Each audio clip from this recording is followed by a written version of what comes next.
G'day again, back for question 9. An old washing machine uses 130 litres of water per load. A new washing machine uses 50 litres per load. How much water is saved each year if 2 loads of washing are done each week with a new washing machine? Fairly simple maths in this, but lots of words to get to the numbers you need. So the numbers you want are 130, 50, there's 2 each year, but in a week you need 52. So they're the key numbers you want to draw out of it. So we've got a difference. We were using 130, now we're using 50. So 130, take away 50, we're saving 80 litres per load. We're doing 2 loads per week, so we're going to multiply that by 2. And each week, how many weeks in a year? 52. So we're going to multiply that by 52. Punch that into your calculator and you end up with 8320 litres, and pretty easily your answer's D, and you're done. G'day again. Question 10. Carolyn drinks 2 small bottles of wine over a 3-hour period. Each of these bottles contains 2.3 standard drinks. Carolyn weighs 53 kilograms. What is her approximate BAC, blood alcohol content, at the end of this period? So then you've got a choice. You flick to your formula sheet and you get this formula for females if they're drinking. So you've got an N, a H and an M to fill in, and fortunately they give you the numbers to fill in. So interestingly, they're not writing that as a number. It'd be much easier for your eyes to pick up 3, 2.3 and 53 to put them into the formula. It's a bit annoying for students, I think. So you're just putting those numbers in there. Hours, so we've got 7.5 times 3 hours. You've got 10N, so that's the number of drinks. So we've got 10 multiplied by, now we've got 2.3. 3, but oh no, it's not, is it? Let's just leave that for a second. 5.5 times the weight, 5.5 times her weight, which is 53. This isn't 2.3 because she's having 2 small bottles which each contain 2.3. So you've really got 2 bottles containing 2.3 standard drinks.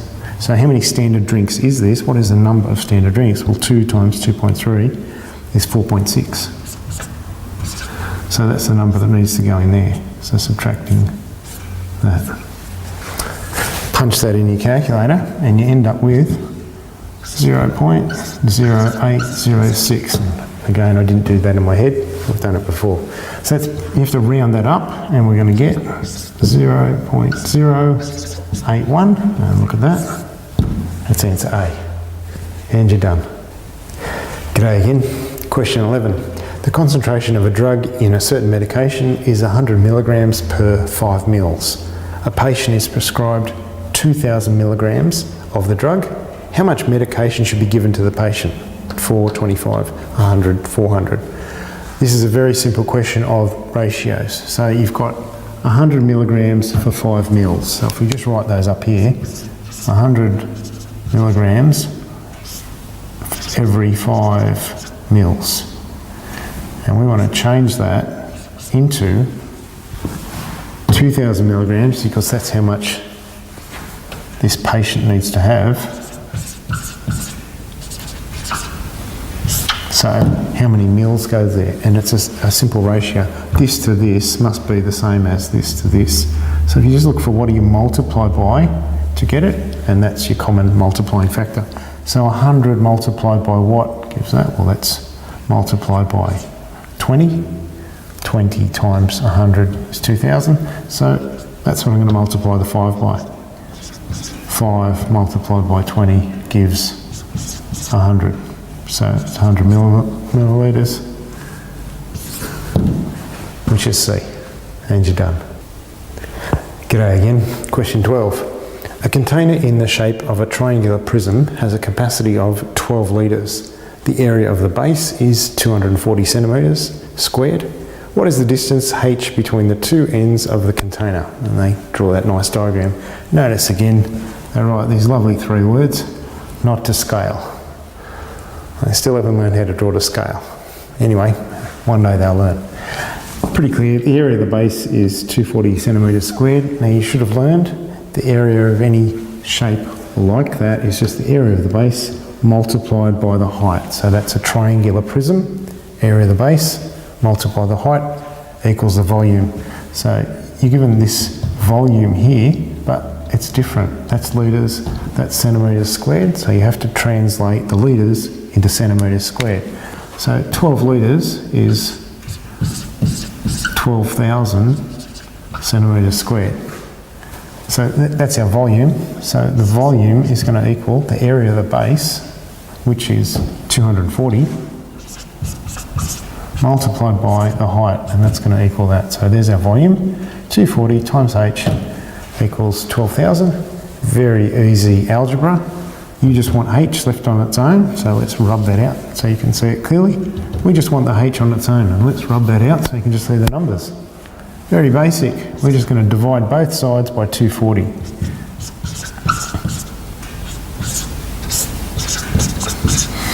Punch that into your calculator, and very easy. You could just about do it in your head. The answer's 50, which is D. And you're done. G'day again. Back for question 13. The speed limit outside of school is 40 kilometres per hour. Year 11 students measured the speed of passing vehicles over a period of time. They found the set of data to be normally distributed with a mean of 36 kilometres per hour and a standard deviation of 2 kilometres per hour. What percentage of vehicles passed by a speed of greater than 40 kilometres per hour?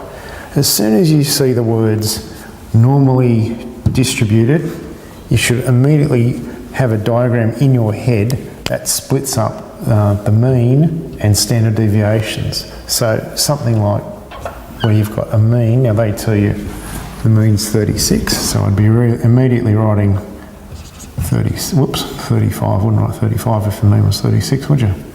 There are 36, I really might immediately write the mean, it's got a z-score of 0, and then I would just spread out in this sort of butterfly type way, standard deviation of 2. So that's 2 and that's 2. So add 2, 38, take off 2, that's 34. So that's going to have a z-score of 1 and a z-score of -1. And I would immediately draw a diagram like this regardless of what's going on so you can see the picture, because anytime you've got normally distributed, this is the sort of diagram you want to see. So then go again.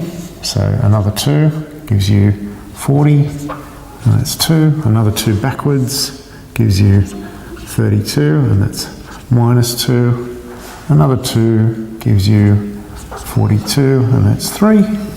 And another 2 backwards gives you -3, and that's 30. And that would be what I'd be drawing straight away to see the picture. And then I put in my numbers. So 68%, you should have done this enough so that you know your distribution. You've got it on your formula sheet, if you couldn't remember it. 68, 95, 99.7. So there's 95%. And then 99.7. So percent goes to those two.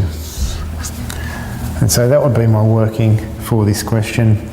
What you want to know is speed greater than 40. So then I look up here and say there's my number, 40. What is greater than 40? Well, I've got 95% there, so that means there must be 5% there. So if there's 5% in that whole section, then this must be 2.5, and this must be 2.5%. Because I'm looking at 95 in the middle.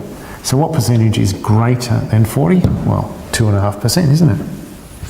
So your answer's A, and you're done. G'day again, back for question 14. The graph shows a line which has an equation in the form y equals mx plus b. Which of the following is true?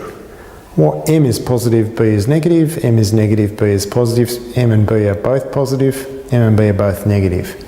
So you should know what m and b are. That would be a great start, wouldn't it? Y equals mx plus b. So this is where it crosses over y. This is the y-intercept. So this is your y. Should have y up there, shouldn't I?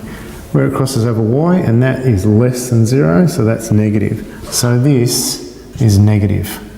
So B is negative. This is the gradient. It's going up. So rise over run is positive. So this thing, your gradient, is positive. It's actually going up. If it was a negative gradient, it will be going down.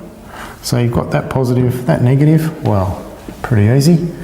We've got A. And you're done. G'day again. Back for question 15. Calls on a mobile phone plan are charged at the rate of 54 cents per 30 seconds, or part thereof. What is the cost of a call lasting 2 minutes and 15 seconds? So fairly easily, you're just working out 54 cents for 30 seconds, or part thereof. So if it's 54 cents for 30 seconds, then 15 seconds is part of the 30 seconds.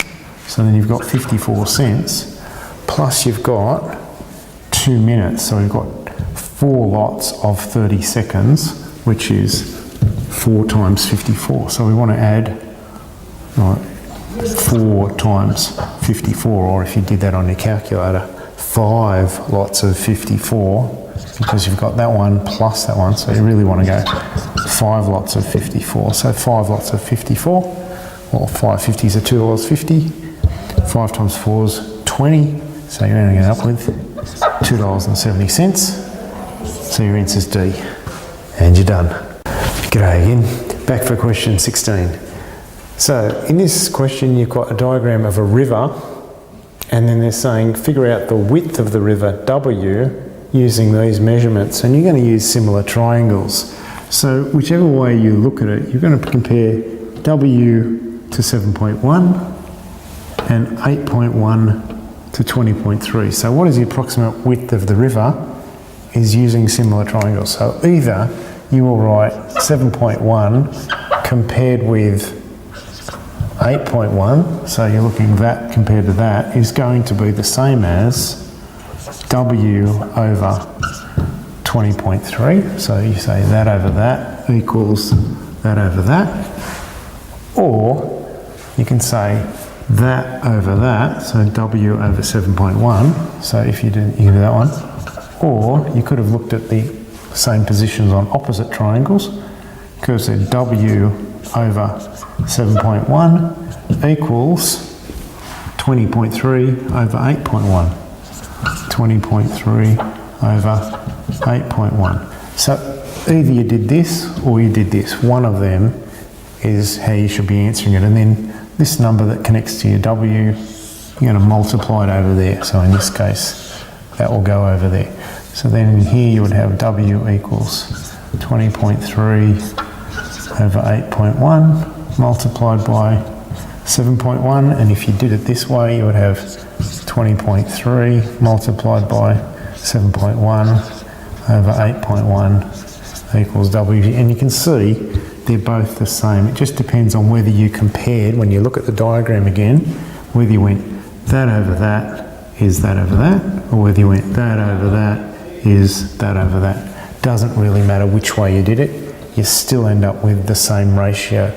Multiply either of these out, doesn't really matter, and you'll end up with 17.79, which is 17.8 rounded up.